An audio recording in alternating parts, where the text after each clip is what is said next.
What if you are paraplegic or have ALS or something? How does that affect who you are? Since your body I is don't. also part of your consciousness, according Well, to what you. that's what I mean. Like it seems that you could define your sense of self to encompass like almost anything, but obviously for practical reasons, like it doesn't make any sense to say like, oh, I am everything, right? That doesn't make any sense, like for practical reasons, right? Like there's no functional purpose to that identity, maybe, or like you don't consider like there's parts of yourself that you're not even like consciously aware of, but you still consider a part of yourself. And in the same way, like when you like bounce ideas off of other people and they come back to you, like, is the identity like you could consider the individual then could be like a combination of the discourse between you or like a whole group of people like in a society in the same way that all the cells in your body like communicate to make up the self that is you, like people communicate to make up a self that is like an individual that is like a Like, society. Yeah. like, like like like Yeah, like you know. Do you information metabolism? what? Sorry, I didn't. Do I know Information what? meta information metabolism.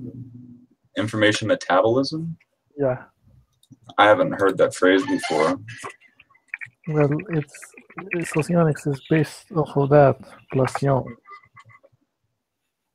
So you might be interested in socionics if you if you think that way about the self and stuff. Oh, and so it's like how quickly you can like process information, kind of. No, it's like it says that I don't know what I'm going to say now is specifically what that theory says, but basically it's like the people or like the psyche is um,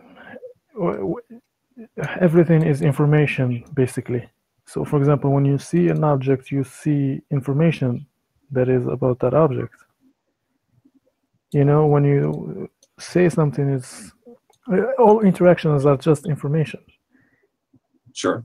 And But then, yeah. So like it's you have to have like the brain has to be hooked up to stuff that delivers it information in order for it to develop and form judgments and like form its structures. it's but then again, everything or most things have different aspects of those information. Yeah, So, for and example, yeah, an object, not an object, so just when you're in a situation, there is SE stuff that you can see, right? There are like SC information coming towards you. There is FI, GE, all that. But according to your psyche, in which one you prefer, you're gonna focus more on those aspects of the information. That's basically what mm-hmm. makes the difference between the types of people. Is So it's which, like what you pick up on. yeah, which one you think is have higher value or priority. So that's why two people who are different types will see two situations differently. If you know what I mean. Yeah, and there's kind of this like iterative process, like you might start to see a certain piece of information that you didn't start to see before, and then moving forward in the future, like seeing that type of information again becomes like easier and easier until it becomes like kind of second nature, like like picking up on, for example, like once I learned about like fractal geometry and stuff like that, then it's like that kind of geometrical information throughout nature becomes like much more apparent. For example, like that's just an example I can think of. Yeah. What's factual geometry? Fractal. So Fractal it's like where you have self similarity, right? So you it's like ratios and stuff. yeah. So like if you had something that was like a let's get a piece of paper.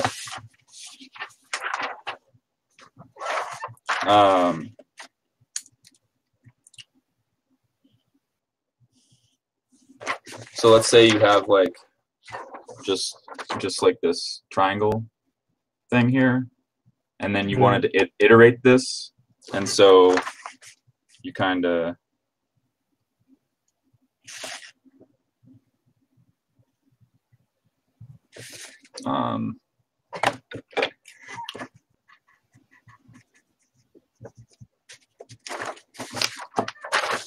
then that would be like a second step iteration where you take the triangle like and do it again, and then like a third step iteration would be like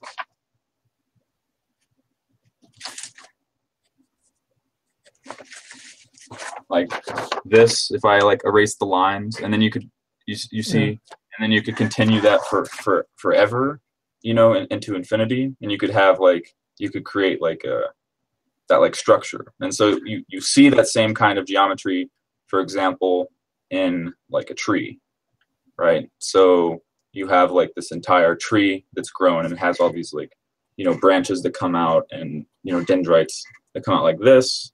And then you look at a branch, and like a single branch of that tree is kind of like a microcosm of the larger tree, right? It's like if you were to cut that off, it's just like a smaller, like resembles the original tree, right? And if you're going to take like a small twig off that branch with like leaves on it and stuff, like that's like a microcosm of the previous thing. And then you look at the leaf, right? And although it's like changed, it's not like perfectly necessarily like self-similar. It's not like a perfect mathematical structure, you know. But you know, even in the leaf, you know, you see all the veins kind of like spread out, and they have dendrites, like, and that self-similarity like continues like all the way down to like lower and lower scales, you know. And of course, like it's not like perfect. You don't get like perfect fractals and stuff like in nature very often, you know, or ever, you know. But it's kind of like that kind of information you start to pick up on. Like you see that structure like in clouds, you see that structure in like fault lines, like on the earth, or like rivers. You know, it's like lightning strikes, like arcing electricity, like that kind of thing. And that's, yeah, so you can look up like fractal geometry, like is a pretty big thing. There's like tons and tons of like visual art and stuff on the internet you can look up. And yeah, I'm looking it up right now.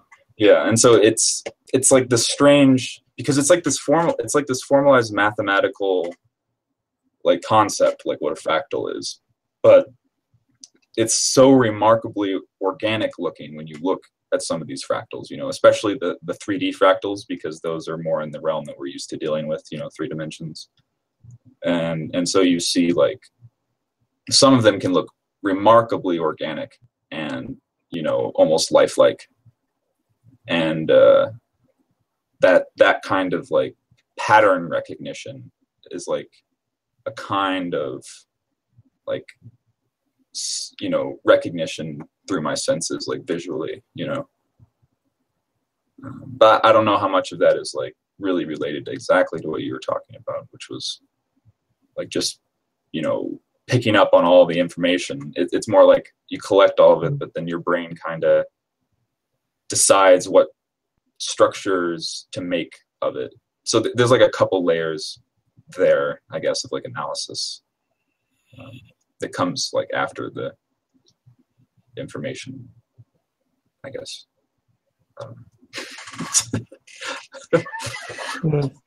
Because you know, you also have this like you know, I have this structure in my mind, like that I'm also using to like filter that information, I guess. So that's kind of weird.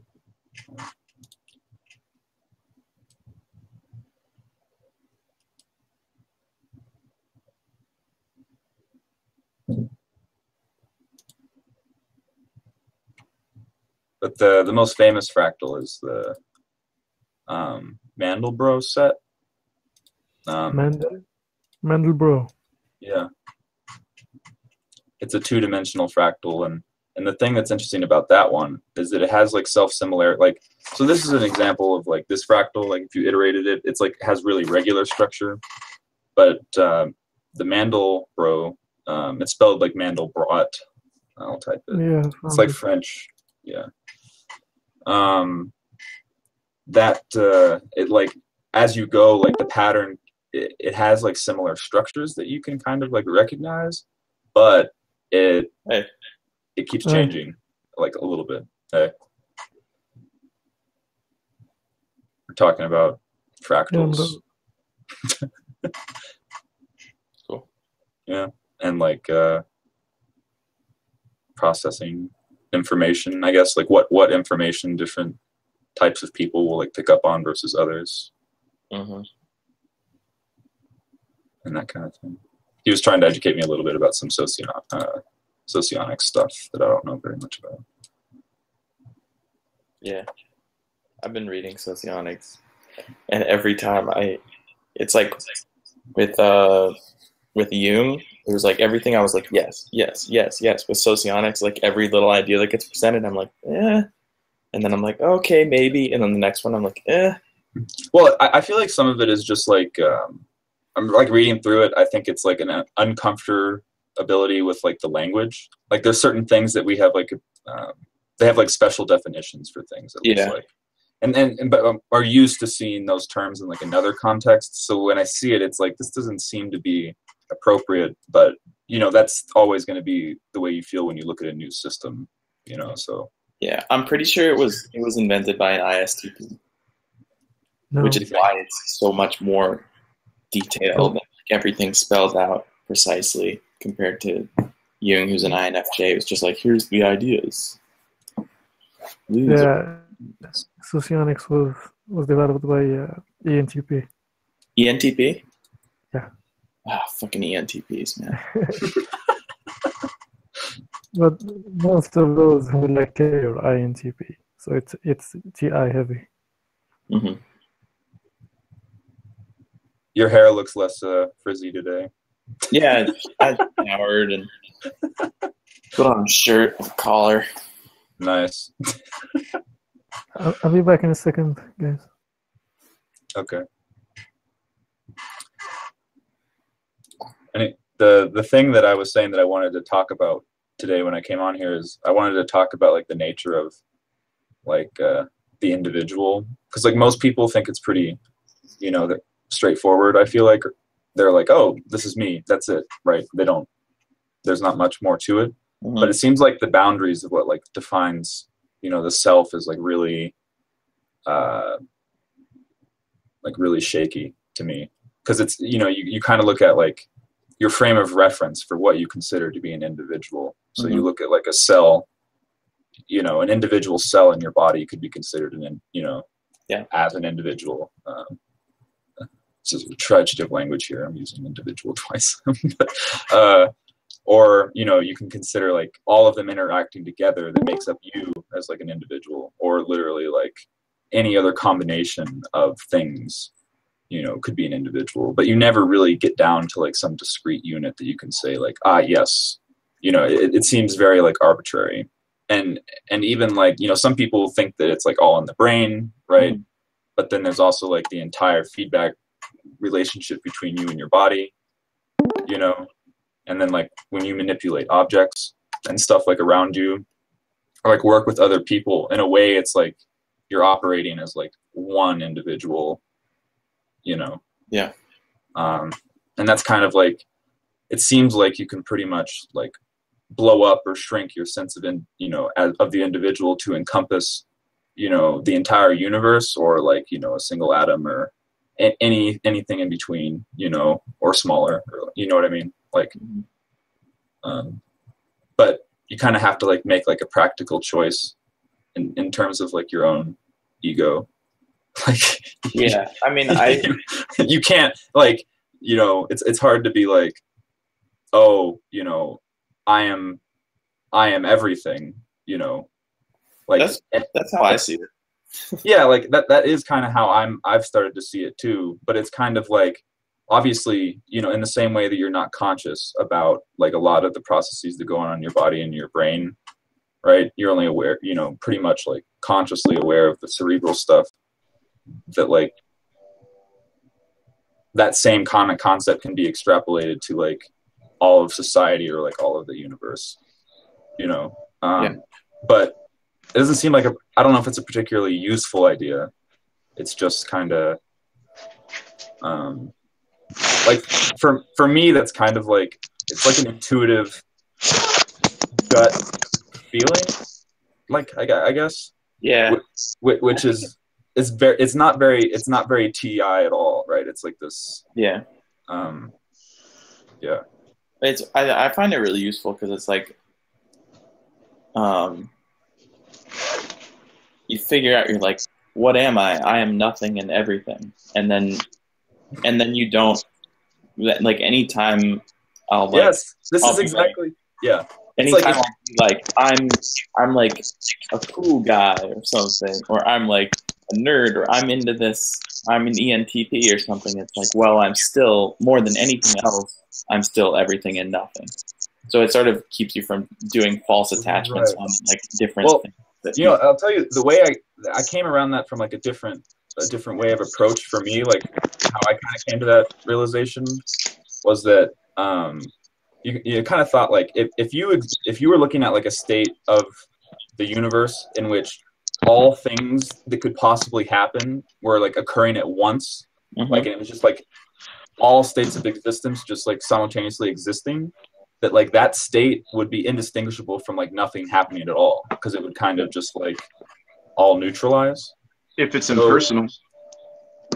Yeah. If you know, yeah, of course, not like I'm completely ignoring the fact that like, you know, we all have these frames of reference or whatever. But then that kind of, you know, then you can kind of like map the empty set, the set of like no objects, to the set of every object, and it's like you can say that they're in the same equivalence class or something like that. Mhm. Which is, you know, kind of how you can maybe like weirdly kind of justify that you can say that you are everything and nothing. So, Yeah. like you were saying, yeah. Or Well, you I was read the- strictly talking about frames of reference. I was talking about, if you're talking about God, then if he's personal, then it wouldn't be like that. So, okay, so if you're going to talk about God first, can you define God for me? Well, you just did. Okay, Talking about a so frame of reference where everything happens at a second, and that'd be God. okay, sure. So it would be like God would be like the all, right? It would be. Well, he's the highest thing. I mean, that would be the what you're saying is like the individual describing, like, I don't know, because then from this point of view, if that's what you say God is, then I could easily say that, okay, I'm God and like so is everybody else, but not totalistically. It's like a fragment of God, right? It's like a subset, but at the same time, it's like if you could kind of get your mind somehow like in resonance with like the rest of the universe, right? That would be like God or something, you know, in that sense, I guess. I don't know. What do you think of that? Well, I would say that we partake in oneness, which is what God is. God's the one. So in that sense, yes, but he's not the same. Like the oneness we have is not the same as the one. The Well, difference between the created and the created. I'm not sure if it's like, so I guess I'm kind of thinking more of like an Eastern version of God, like a Zen or like a Hindu kind of like concept, where you kind of have, where it sounds like you're thinking a little bit more of a Western concept, a little bit, where you kind of have this. This is just such a hard thing to talk about for me. Well, it's by definition the hardest thing to talk about. Yeah. But it's definitely something I hadn't thought about until recently. Like I was very dismissive about, you know, all this kind of stuff until recently, when I kind of could check logical positivism at the door. So what do you mean by Eastern versus Western? So, like, for example, it's very common for people like in India and stuff to claim like that they are God and all this kind of stuff, because there's this sense that the way existence is that God, you know, if you are all knowing, right, and like everything's going on, like that's kind of like a boring scenario, right? So he like fragmented himself into like all of existence so that he could play this game, which was like life. That's what life is like this sense of like a game, and it's intentionally done so that you're not aware of all the other parts of yourself, because then it wouldn't be like any fun. That's like kind of a very basic explanation of it. But I was just wondering what what distinction you were making with what I was saying. Oh, okay. So then you're saying like that the all, it would be like something that's like separate, but from this point of view, it's like the whole is obviously more than the sum of its parts, but you're still like, you have this kind of like microcosm of God, like all like, well, you are still, you see, like God can't create ex nihilo, so nothing can do that. So nothing can create out of nothing. It doesn't happen. So he'd be creating through himself. He'd be creating through his power or through whatever. So in that sense, we partake in his oneness. So I'm in agreement with you. You're saying there's a distinction between source and everything else. I'd have to unpack that a little bit, I guess. I don't know. I'm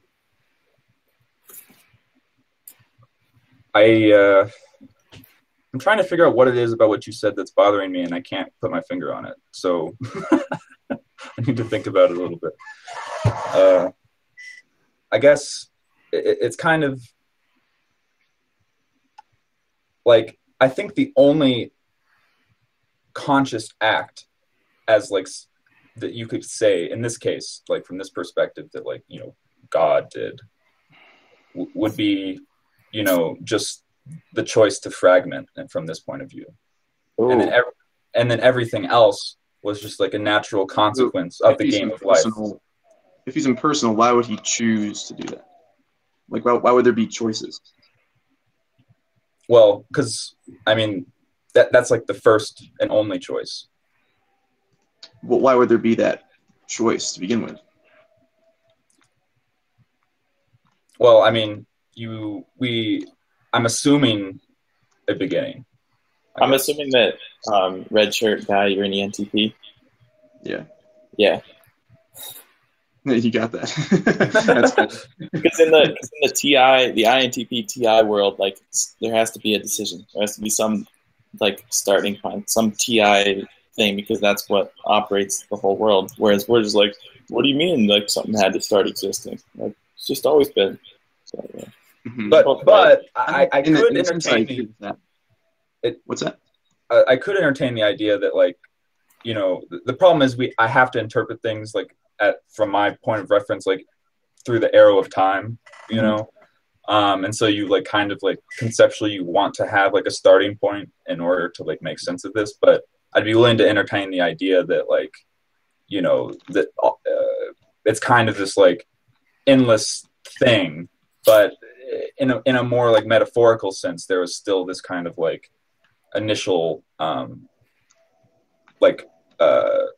the distinction that allowed things to not just be everything and nothing at once, like just the mush of existence, like the thing that allowed certain fragments of that totality of existence to exist, right? What allows us to have like an actual like concrete like collapsed wave function, if you want to like use like a quantum term, but like what makes things this way rather than a different way, right? And in like the totality, like if God had not fragmented, right, then you wouldn't be able to experience individual events and like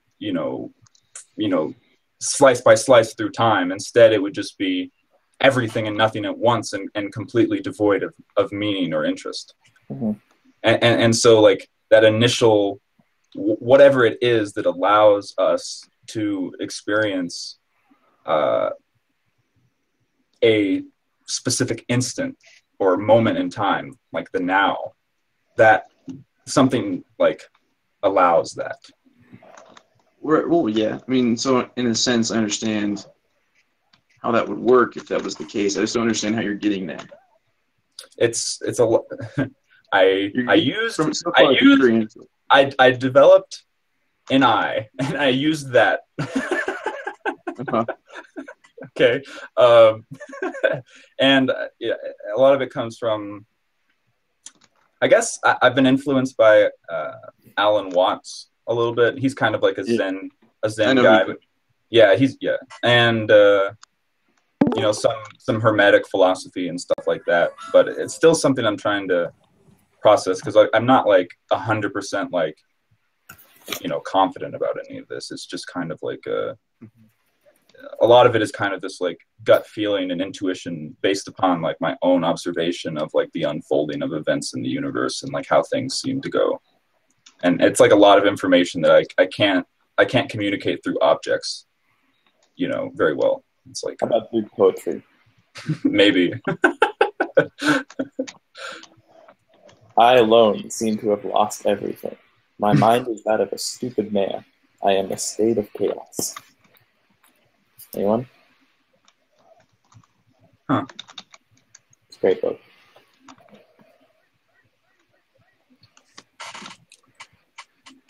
Oh, I haven't been paying attention to the chat.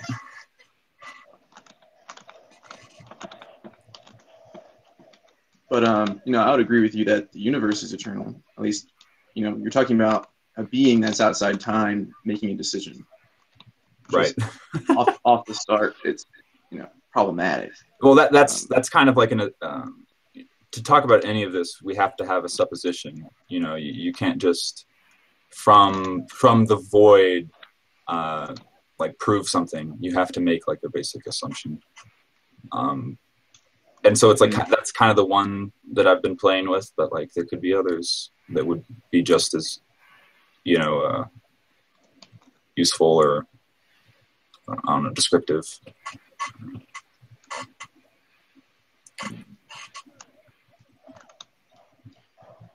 I mean, it still doesn't provide meaning though in that system. You're saying it provides meaning for us, but it really doesn't. No, not necessarily. It's more like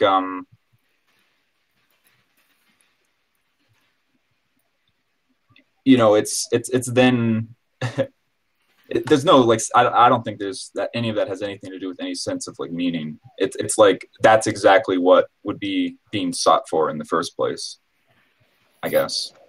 Not so like, right. It's made up meaning, like it's artificially created meaning. Sure. Yeah. I mean, I guess it's hard. Like it's hard for me to like artificial versus natural. Like it seems like everything ought to be natural. It's making the meaning. Like it'd be the individual entity or like piece or whatever making the meaning.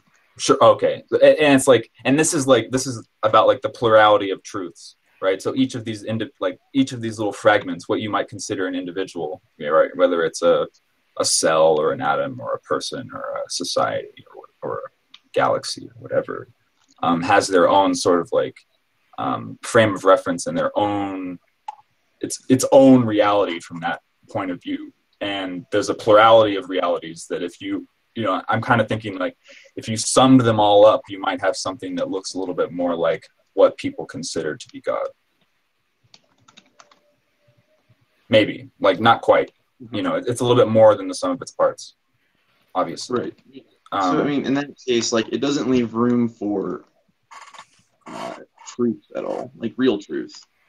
Right, and I think it's totally fine. I'm started to become comfortable with the idea that that's like a false idea, that like you cannot have like some kind of idea of like ultimate, that you can only know the plurality of truths and not like one truth. Right, but in that, I mean, yeah, I mean, the everything and nothing bit, like it goes with the truth bit too. Like there really is no truth. Right, because everything would encompass all truths, and like nothing would be like there's no truths too. So, so I mean, I think at that point it breaks down. Well, to the point where there is no meaning right there. So, yeah. Well, yeah, there's no meaning. There's no truth. There's no. But that would be like the void, right? That's where everything breaks down. It's like the point at which nothing can be comprehended, not even by God. It's true outside the void too. Like it's true for me and you, if that's true, like right now. I don't think that's necessarily the case. Like what? Sorry, explain that. Well, in our discussion, like hopefully, or like the purpose of it, we define whatever's true, and like this discussion would be meaningless because there really is none. So there's no point of even talking about it. Oh, okay. So you're saying so, but what I'm saying is that like this is me exploring like so this would be a truth, right? But you're right. There is like an inherent paradox here because like I'm trying to come up with a system that encompasses all the truths, but by my very nature of existence in the system that I've set up means that I can only know one aspect of it. It's just like it's like a microcosm that I'm trying to create within myself that is like self-reflective of the whole, right? So it's like as above, so below. So like within your own consciousness, you can have a microcosm of the entire universe, but obviously not the entire universe itself. Right. But you're saying that it's true that, this is the case where we're parts of something bigger and, perspectives or whatever, and we're meaning making and finding our own truths and stuff like that. But you're positing first and foremost that this system is there and it's real. Like you're saying that this is true no matter who you are first. Right. So the thing is that yes, that is the major problem with this because you obviously I can't know that. Right. You shouldn't be able to, at least. Yeah. Right. But what I'm saying is that at least in the microcosm of the universe that I can perceive within myself, that can seem to be the case. So if I extrapolate that outward, that some resemblance of that, I guess, could be true in a weird in a way. It's like I'm looking at a project, like what I have is a projection of that, not a the actual structure, right? It's like a yeah. But you're saying the structure exists to begin with, like. Well, see, the thing is that it's like an absence of structure. That's like the state of all things and existing, simultaneously is the absence of structure, and it's the formation of structure in and of itself that is that, like, for anything to be concrete, is an actual structure, whereas like everything existing at once like has no structure. It's like an inherently structureless place. Uh-huh. But I do agree with you that there's like the all or whatever itself is a structure. It's like a thing. Well, that's the all as I'm describing it. Like this is an object that I've invented, that describes the subject that I'm trying to get at. It's not all encompassing because no object can be. So what do you mean by that? So I wish you'd been here yesterday. So it's like a model, right? It's not the actual thing. It's like a model that I'm positing, right? It's not the actual thing. It's just an object. Well, depending on what you mean by that, sure. I mean, that's true with anything. Yes. I can't have the thing I'm thinking about. If I'm looking at my computer screen, I can't have the computer screen in my head, like physically. No. So yeah, I agree with that. That doesn't make it the case that the computer screen doesn't exist or anything like that, independently of me. Well, I think the idea of things existing independently of you is like, see, this is another thing that I struggle with sometimes, is like, all you can really know is that this is what you're perceiving, right? And see, this ties into yesterday, like, that I was talking about, is that like objective truth is inherently invented. And the way that you get to that point is that you say, you look at objects and subjects, right? Objects are things that you come up with. Like, so we use the sun as an example. The sun, you have an idea of like what that is and its like totality, but you also have like objects that describe it, which are like descriptions of like, or like a model of the sun, that is like this object that we study to make sense of something that is infinite in its complexity, but our limited understanding creates objects in order to like communicate and stuff like that. And then so like objective reality is like the consensus found between people about what objects to use to describe the subject. We need some extroverted censors in here to argue their side of things. Some what? Well, some extroverted censors in here. Yeah, definitely. So it's a rule of logic that our senses are basically reliable. So if we're going to deny that, then we're denying logic. I mean, I think the whole Eastern philosophy denies logic to begin with. It can't follow from that. Well, I'm not a logical positivist. I'm all for denying logic. I mean, it's not to mean that logic cannot have, it's just like, I don't think, logical structures are the only way, from which to divine truth. Or like, right, I don't think it's the only valid way. So, which is something I used to think, but no longer think. So what are ways of coming to truth then? Well, because I don't think truth exists in your system. Well, not in the way that you think, not like some kind of version of absolute truth, but the plurality of truths, like the truth from an individual to individual basis from a certain point of reference. Well, I would say that your day-to-day life contradicts what you're saying. Like you act as if logic's true every day. Sure. And you go through life in that way, and everybody does. Because all logic are object structures, ways in which you navigate, reality, I guess, in the way you're thinking of reality, like the way you navigate through the plurality of truths.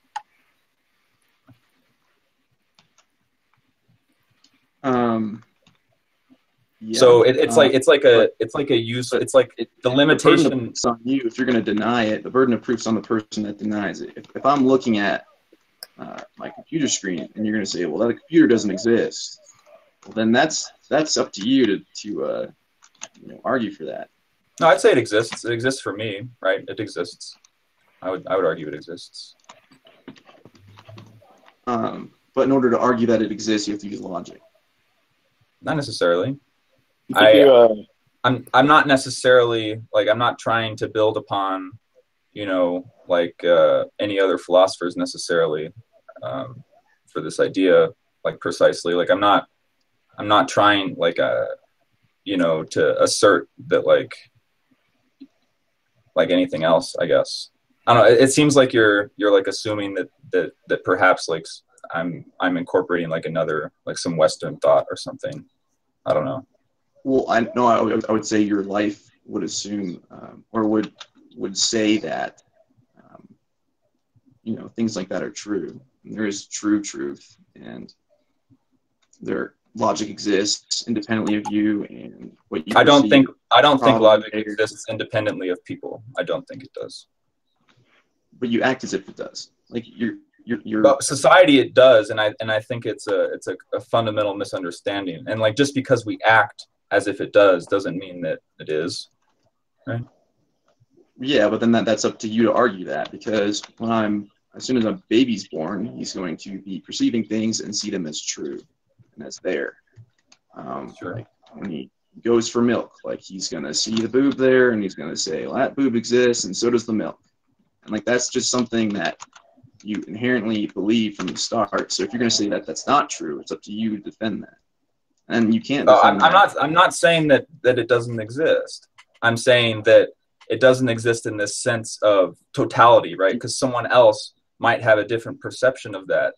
If it's not, I'm not even talking about just people, some other,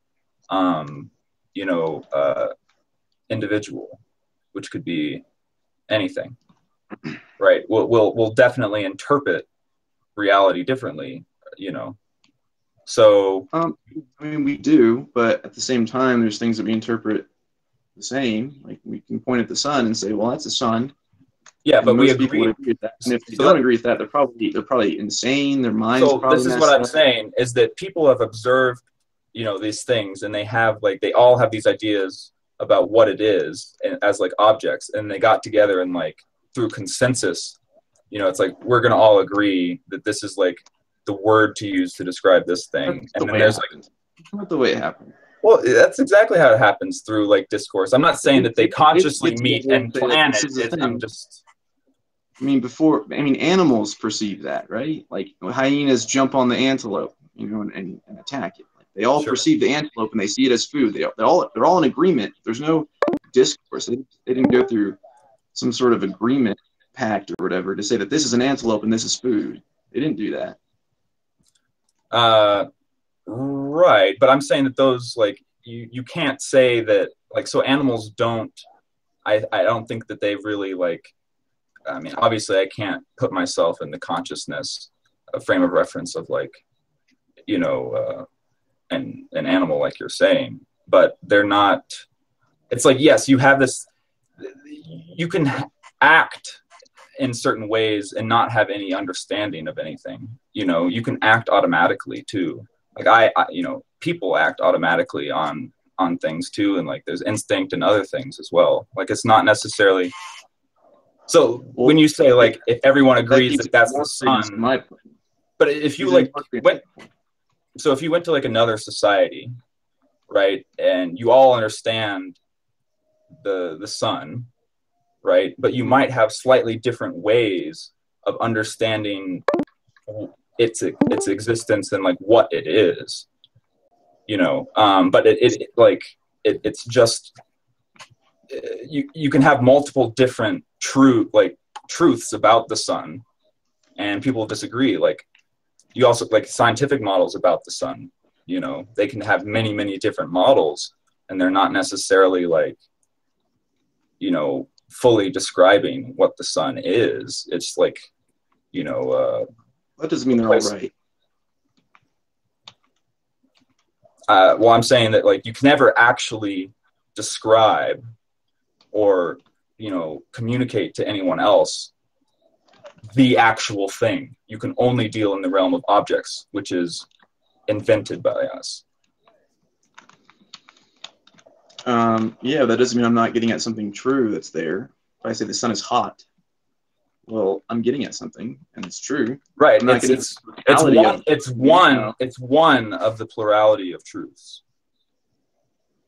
But it's true independently of me. I don't make the sun hot. Neither does anybody else. But your understanding of what hot is and what the sun is and all this other stuff is.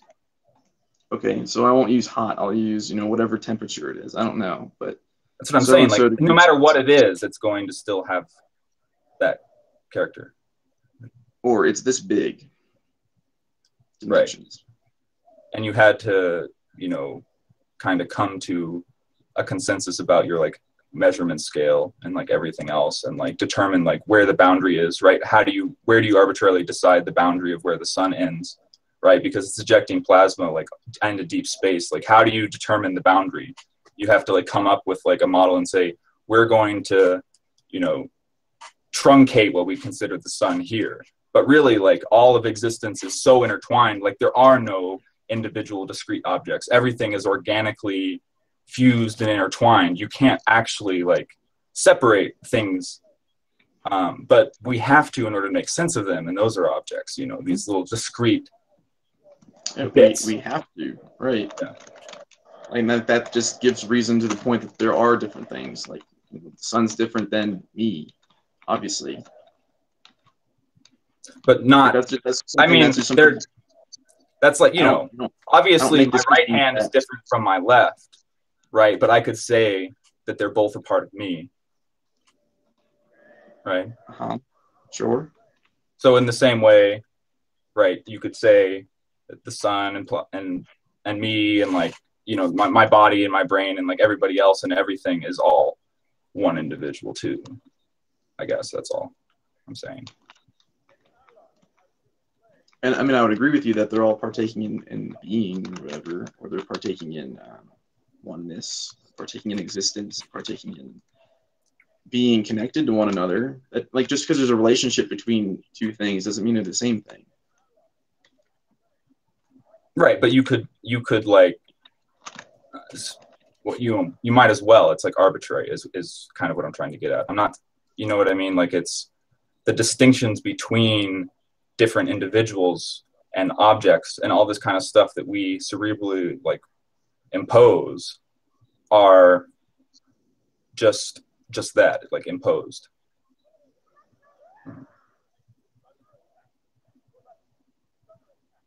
Yeah, I mean, things have different natures. The hyena is going to act differently than the sun will. Like, they're two different things. They have two different natures. They're made up of different things. They're obviously, they have a relationship to one another, sure, but that doesn't mean they're the same thing. And it's not arbitrary either. It's true that the hyena has fur and the sun does not, as a true thing. Okay, I mean, that is something that is true to you, and it's something that I would agree with. I would not say the sun. It's true by definition. Right, but a very, no matter what you're defining, like even in the most basic logic systems and formal logic, you have to have like a supposition, an assumption, a made up thing. Sure, like logic. That starts at the very, very basis of all knowledge is an invention. Totally. So that's more what I'm talking about. So you're saying that because we have presuppositions, that means that they're all equally valid, or they're all equally not valid? I guess so. There's two different things to talk about, like whether or not you can create objects of these things, or whether or not they'll be useful, right? Because we have certain, things that we're trying to accomplish as like humans or whatever, and we have these biases towards object systems that are valuable to us, that are predictive. We want to have systems that can, be true independently of like different circumstances, so that we can predict the future. But that's, so that we can have predictive models about reality, so that we can like better navigate what we consider to be reality. But I don't think that necessarily has any, I'm talking about something that extends beyond that, I guess. I mean, you're not defending that, though. You're just saying that because everything's interconnected, that means that they're all the same, and therefore it's all equally valid and not valid at the same time. So, like, well, I guess, but I'm not saying that they would all be equally useful.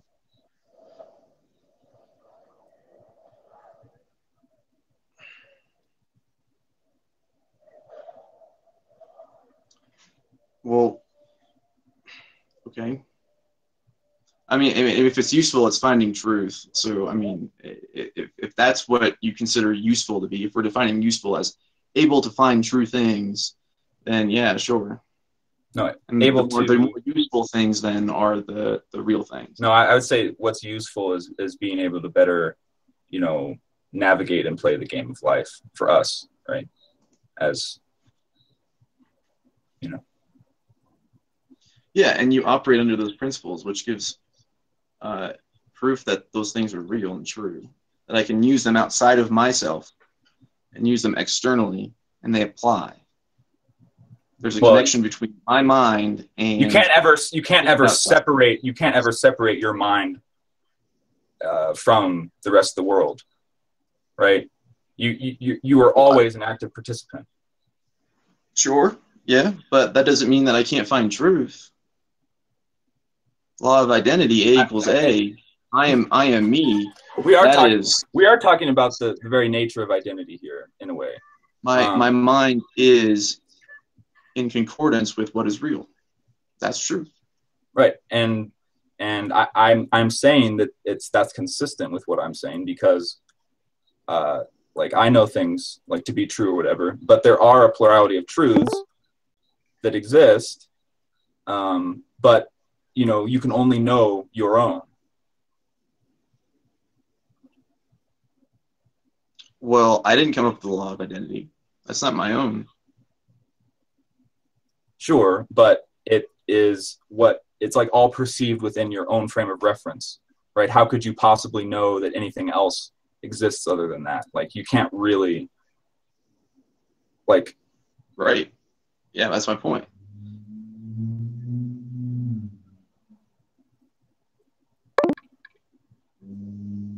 well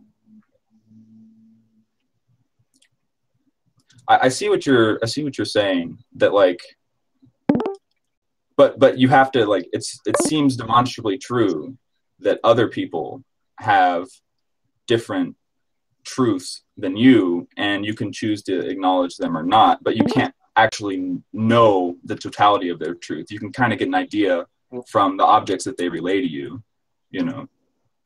I think you're also putting opinions within your truths. Like I think when you say truths, you're also considering opinions, or what, you know, in your mind, what would be considered opinions or something like that. Well, sure. I mean, people like to say that there are truths, and it's like, oh, well, you know, you're wrong. It's like, well, you're only wrong within a certain structure, and sometimes like people haven't agreed upon the structure ahead of time, and that's like why people like get confused in like arguments and stuff. But you kind of have to like, things are only true within certain structures that you've like, you know. So the kind we're talking about, it's kind of slippery here because of the language, because we're talking about two different kinds of truth. We're talking about like logical truth, which is like explicitly defined, and then we're talking about this other idea, which is like, well, moral truths absolute truth, because according to your system, it wouldn't be moral truths either. Yeah, I mean, I would say, yeah. Like killing an innocent baby isn't bad. Well, I would think so, but it's not really bad. If I thought it was okay and I was doing it in front of you, like you can't say like independently of me, that's wrong. Well, I'm not going to try and say that everything. Well, yeah, I wouldn't say that everything in the universe is in agreement that you're evil and this is wrong. But I would try and stop you from killing that baby. Like I wouldn't want to see that from my own, you know, point of view. Right? But you have no right to do that. Sure, I do. Why wouldn't I? Because it's just your opinion versus mine, and they equal out, and no truth is. I'm not claiming.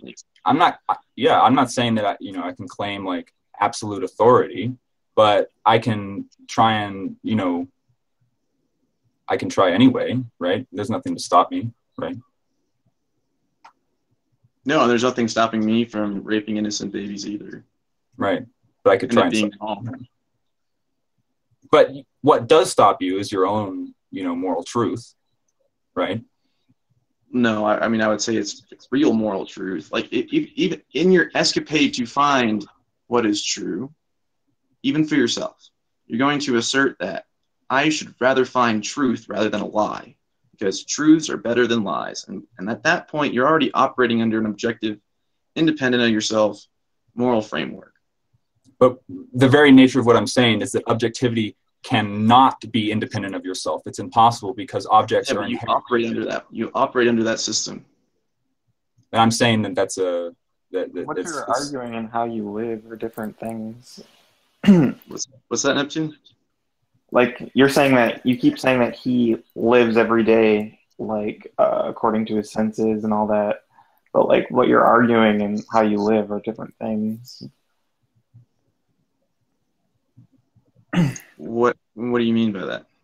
Well, you said something about you like trust your senses, and everyone trusts their senses equally and all that, and your perception is in concordance with reality. You were saying, like a lot of different things about, I don't know, just didn't seem to make sense. So that's a basic rule of logic. Like we all operate, or most of us operate, if our mental faculties are operating correctly, that we are different than the external world, that what I am perceiving through my senses is probably there. And and so, like things like that. That's So- something that we just all operate on. And he's saying, well, that's just your perception or your opinion, basically, of what is actually there. But it's really not really there. But you operate as Well, if it I'm is. saying that there's a plurality of truths, so you have to recognize all of them. But the thing is that you can only truly know, personally your Do own. you recognize that you're a woman? But I'm not like,